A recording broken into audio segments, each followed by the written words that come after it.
Terima kasih. Ya, selamat malam, Pastor. Selamat malam Ibu Cynthia. Senang bertemu kembali dengan teman-teman semua. Ya, ketemu dengan Pastor Niko juga. Ya, selamat pesta Kristus Raja untuk kita semuanya ya. Ya, teringat nama Kristus Raja. Saya teringat kembali pada peristiwa pertama kali saya mendapat message bahwa Tuhan memesankan untuk kepada almarhum Pastor Marcelinus untuk merayakan pesta kerahiman ilahi yang pertama di Kuskupan Agung Medan. Tapi saya juga tidak mengerti saat itu apakah di Indonesia sudah pernah merayakannya. Tapi menurut teman saya yang lain dari Palembang mengatakan bahwa itu yang pertama kali untuk Indonesia. Dan di sana diminta perayaan itu dilakukan di Gereja Kristus Raja, di Paroki Kristus Raja. Jadi kembali saya mengingat kembali masalah. Luar biasa ya Ibu ya. Luar biasa. Kerahiman ilahi dimulai dari Paroki Kristus Raja. Dan dari sana diminta disebarluaskan ke seluruh paroki di seluruh Kuskupan Agung Medan. Ya, itu berkembang hingga hari ini. Jadi mengingat kembali keadaan seperti itu, ya ini sebuah anugerah yang luar biasa yang Tuhan berikan kepada kita semua. Hari ini kita bisa sama-sama merayakan kerahiman ilahi, juga mengenal lebih masuk ke dalam apa message pesan-pesan dari kerahiman ilahi untuk kita semua. Dan waktu itu pasti ada kaitannya dengan yang membawa saya kembali ke sana semua, mendengar pesan-pesan ini semua, juga semua itu adalah berkat bimbingan dari Ibu kita yang tercinta, yaitu Bunda terkasih Bunda Maria, yaitu Bunda dari Yesus. Sehingga waktu itu saya sendiri merasakan ini sebuah panggilan, tapi tidak berani bergerak, tetapi Bunda Maria yang menegaskan di dalam konfirmasi berikutnya beberapa kali. Saya kira itu sudah saya ulangi beberapa kali di dalam sharing saya. Jadi di sini ingin saya katakan bahwa panggilan kita untuk menjawab panggilan dalam kehidupan kita ini, semua itu sudah di dalam rencana Tuhan untuk diri kita masing-masing. Jadi kita nggak bisa lari dari panggilan tersebut. Sungguh, panggilan tersebut sudah di dalam rencana Tuhan. Saya ingat dari kecil ya, saya tuh itu juga merupakan anugerah dari Tuhan ya, yang meletakkan dalam diri kita masing-masing untuk merespon, untuk menjawab panggilan tersebut, dan untuk mendapatkan mengerti akan panggilan tersebut. Sebenarnya saya dari kecil ya, dari usia SD, saya kira mungkin SD kelas 1, hati mencintai sesama yang menderita ternyata sudah ada di dalam diri saya sejak kecil. Itu saya masih ingat sekali. Pada waktu itu ada teman kelas ya, teman sekelas saya, ada 2 orang. Keadaan mereka itu sangat prihatin. Mereka dari keluarga yang sangat miskin dan sangat lemah keadaan mereka. Mereka itu sering sakit, sehingga sering absen dari kelas. Dan agak terbelakang anaknya. Sehingga kalau mereka absen dari kelas, dikasih tahu bahwa anak tersebut sedang sakit. Jadi sering sekali saya kembali ke rumah, saya beritahu kepada ibu saya, sedih kali saya bilang, anak itu sakit lagi. Jadi saya minta supaya dibawa oleh ibu saya untuk melihat anak tersebut. Dan waktu kecil, masih kecil, saya begitu bisa tergerak hati untuk meminta supaya memberikan sesuatu kepada anak tersebut supaya ia bisa sembuh dan sehat kembali. Tapi luar biasa ibu saya membawa saya sampai ke rumah anak tersebut dan memberikan susu, memberikan segala kebutuhan bagi anak tersebut. Jadi saya ingat dari usia kelas 1 SD, saya telah diberikan hati untuk bisa mengasihi sesama, mengasihi, merasakan penderitaan sesama. Itu saya nggak ngerti kalau itu sebuah anugerah dari Tuhan.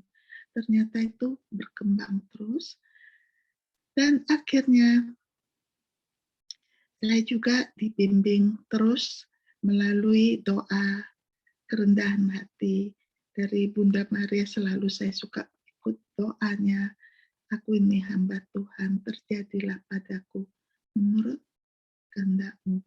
Di situ tiap hari saya berdoa dan saya memohon Tuhan selalu menuntun langkah-langkah saya. Bagaimana saya setiap hari bisa berbuat sesuatu yang baik bagi sesama, memberikan berkat kepada sesama. Dan dari sana saya diajari dan dikembangkan melalui doa. Karena doa itu bisa mencapai ke seluruh jiwa, walaupun tidak kita capai mereka sendiri, tetapi doa-doa itu bisa mencapai. Pada saat itu saya telah memulai dengan doa-doa. Setiap saya lewati orang-orang di sekitar, di depan jalan, atau saya melihat tukang-tukang becak, atau orang-orang sapu jalanan, selalu saya memohon Tuhan memberikan mereka berkat, supaya mereka kehidupan keluarga sehat dan selalu penuh berkat bagi mereka semuanya, kesehatan. Jadi doa-doa itu berjalan terus, berkembang terus, sampai kalau saya bawa mobil, saya juga doa supaya semua pengemudi selamat tiba di tujuan dan selalu selamat dalam membawa kendaraan mereka. Jangan sampai terjadi ada kecelakaan. Itu berkembang terus dan akhirnya berkembang sampai doa kepada jiwa-jiwa yang saat itu terkena kecelakaan. Kemana pergi jiwa-jiwa tersebut? Nah, saat-saat itu sudah dimulai doa-doa, dan waktu itu saya belum mengerti kerahiman ilahi. Saya belum mengerti sama sekali ada kerahiman ilahi. Tapi itu waktu itu saya masih di Indonesia. Dan setelah saya mulai ini mencintai Ekaristi, saya selalu berusaha bagaimana bisa menghadiri Ekaristi setiap pagi. Tapi karena saya harus tergantung kepada seseorang atau adik saya untuk membawa saya ke gereja, akhirnya dengan modal dengan modal nekat, saya beranikan diri untuk belajar bawa mobil. Begitu saya bisa bawa mobil, setiap pagi saya mulai menghadiri misa kudus di Kapel Santa Elizabeth. Terkadang di Hamburg atau di katedral. Jadi di situ saya merasakan kekuatan dalam menerima tubuh Yesus, bersatu dengan Yesus. Jadi itu berlangsung terus sampai saya pindah ke China, dan selalu saya bersyukur dan berterima kasih kepada Tuhan bahwa Tuhan selalu menempatkan di mana saya berada, rumah itu dekat sekali dengan gereja. Karena itu adalah doa saya. Saya minta supaya Tuhan berikan saya tempat tinggal, sehingga saya bisa mencapai tempat itu hanya dengan jalan kaki, tidak perlu ada transport. Jadi itu di China ya, di Suzhou. Sehingga setiap pagi saya bisa menghadiri misa kudus dengan jalan kaki 15 menit, tidak ada musim panas, tidak ada musim dingin. Tetap saya jalan terus. Begitu penuh sukacita, penuh kegembiraan setiap saya berjalan, walaupun saya harus melewati lorong kecil sebelum mencapai gereja, kan ada seperti pembuangan tempat sampah yang mereka buat ya, harus melalui begitu bau tempat, tapi saya lalui dengan penuh kerinduan menghadiri misa kudus. Walaupun gerejanya itu berbahasa Mandarin, saya tidak bisa mengerti, tetapi saya telah mempersiapkan diri dengan bacaan dalam bahasa Indonesia. Jadi itu yang saya rasakan, sehingga saya bertumbuh terus, sampailah saya pindah ke Kanada. Jadi dari saat itu, Ekaristi itu sangat kuat dalam kehidupan saya, sampai di Kanada, waktu terjadi pandemik, ya puji Tuhan, saya juga masih diizinkan untuk menghadiri Ekaristi. Walaupun itu ada misa online di dalam gereja, tapi memang Tuhan cukup baik ya, sehingga saya diizinkan terus menghadiri dan menerima tubuh Kristusnya dengan penuh kerinduan yang luar biasa.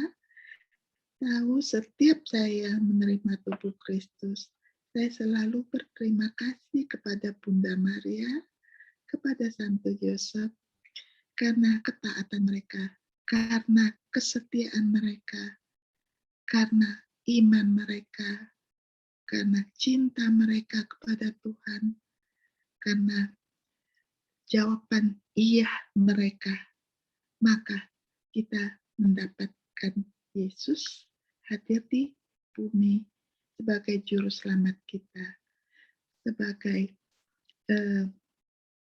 penebus dosa-dosa kita, dan membawa kita kembali ke jalan ke surga bersamanya di suatu hari kelak. Nah, setelah itu semua, saya selalu bersyukur dan berterima kasih.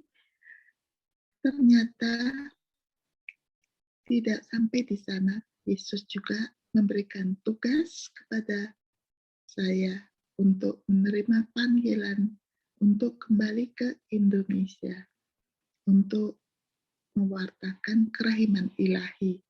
Jadi hubungan dari Yesus, dari Kristus Raja kepada kerahiman ilahi itu sungguh sangat besar pengaruhnya, karena Yesus sebagai Raja dan juga Ia sebagai memberikan kita kesempatan yang terakhir sebelum masuk kepada hari penghakimannya.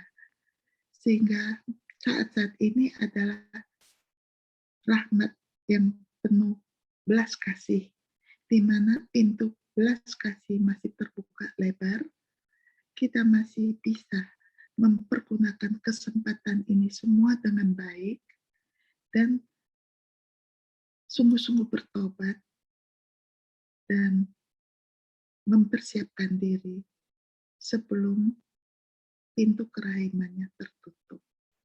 Oleh sebab itu, saya sangat-sangat berterima kasih kepada Bunda Maria yang telah mengajari kita, meneladani hidupnya dalam ketaatannya, di dalam kerendahan hatinya. Ingat, kerendahan hati itu adalah kunci untuk bisa mendapatkan ini semua. Dari kerendahan hati, dari cinta kasih, maka kita bisa belajar untuk menjadi taat, menjadi setia. Karena obedient itu harus dimulai dengan cinta. Kalau tanpa cinta, kita tidak bisa belajar taat.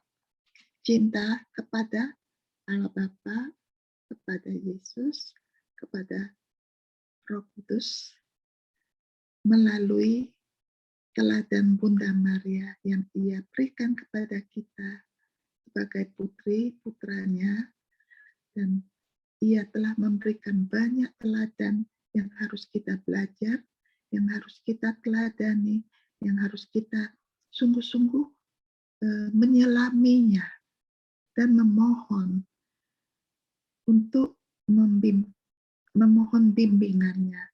Oleh sebab itu, selalu saya katakan, kita sebagai manusia biasa, kita lemah, kita tidak kuat, tapi kita ada Bunda kita yang selalu berada di sana untuk menolong kita. Maka segala kelemahan diri kita, segala kekurangan dari diri kita persembahkan, konsekrasikan kepada Bunda Maria. Biarlah hati Bunda Maria digantikan kepada kita. Jadi kita belajar menjadi seperti Bunda Maria yang penuh kerendahan hati, penuh ketaatan, penuh kasih, penuh perhatian, pengertian, segala-galanya bagi sesamanya. Dari situ kita belajar untuk mencintai jiwa-jiwa, mencintai manusia-manusia yang berdosa, supaya mereka dibawa kembali kepada Tuhan melalui doa-doa kita, melalui pengorbanan-pengorbanan dari hidup kita, di mana kita dalam hidup kita selalu ada sesuatu penderitaan.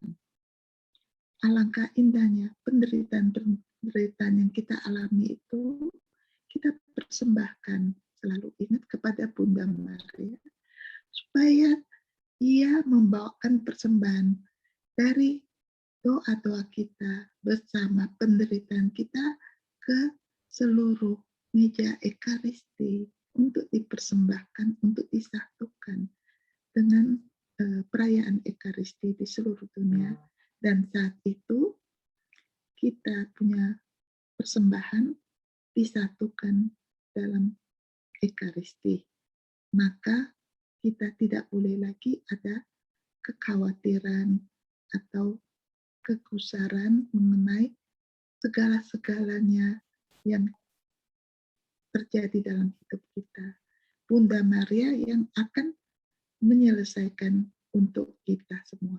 Tetapi ingat, kita waktu berdoa itu selalu hati kita harus selalu bersih, selalu harus menuruti ajarannya, terutama dalam hal confession, sakramen pertobatan. Terlebih saat ini dipersingkat waktunya oleh Bunda Maria. Bunda Maria menyarankan setiap minggu pergi ke sakramen pengakuan dosa. Jadi di sini Bunda Maria sangat berperan besar dalam hidup saya, dari mengkonfirmasikan panggilan tersebut, itu tidak saya ceritakan lagi, sampai konfirmasi terakhir untuk masuk ke Indonesia. Ini bacaan yang diberikan oleh Bunda Maria, yaitu dari bacaan buku harian nomor 635. Di sini saya kutip sebagiannya. Ini yang diberikan Bunda Maria kepada Santa Faustina. Faustina juga sama seperti kita semua, takut untuk menjawab, takut untuk melangkah, sama persis. Dan keadaan itu saya bisa merasakan bagaimana Santa Faustina saat itu harus menyampaikan pesan-pesan itu kepada pembimbing rohaninya. Sama seperti apa yang saya alami, dan di sini tulisannya Bunda Maria kepada Faustina juga kepada kita semua. Saya bacakan, kau harus harus berbicara kepada dunia tentang belas kasih-Nya yang besar dan mempersiapkan dunia untuk kedatangan kedua Dia yang akan datang. Bukan sebagai juru selamat yang penuh belas kasih, tetapi sebagai hakim yang adil. Oh, betapa mengerikannya hari itu, ditentukan adalah hari keadilan, hari murka ilahi. Para malaikat gemetar di depannya. Bicaralah kepada jiwa-jiwa tentang belas kasih yang agung ini selagi masih ada waktu untuk memberikan belas kasih. Jadi kita semua diminta Tuhan untuk melakukan belas kasih kepada sesama. Belas kasih itu yang kita ngerti ada 7 belas kasih pokok dan 7 belas kasih rohani. Itu yang harus kita praktekkan di dalam hidup kita. Jadi saya kira yang 17 kasih pokok semuanya udah ngerti ya, dan 17 kasih rohani. Jadi inilah yang diberikan oleh Tuhan, oleh Bunda Maria selama saya menjalani kehidupan saya. Saya kira malam ini udah waktunya untuk saya berhenti. Terima kasih untuk malam ini. Saya kembalikan kepada Thank you, Ibu Cynthia. ya,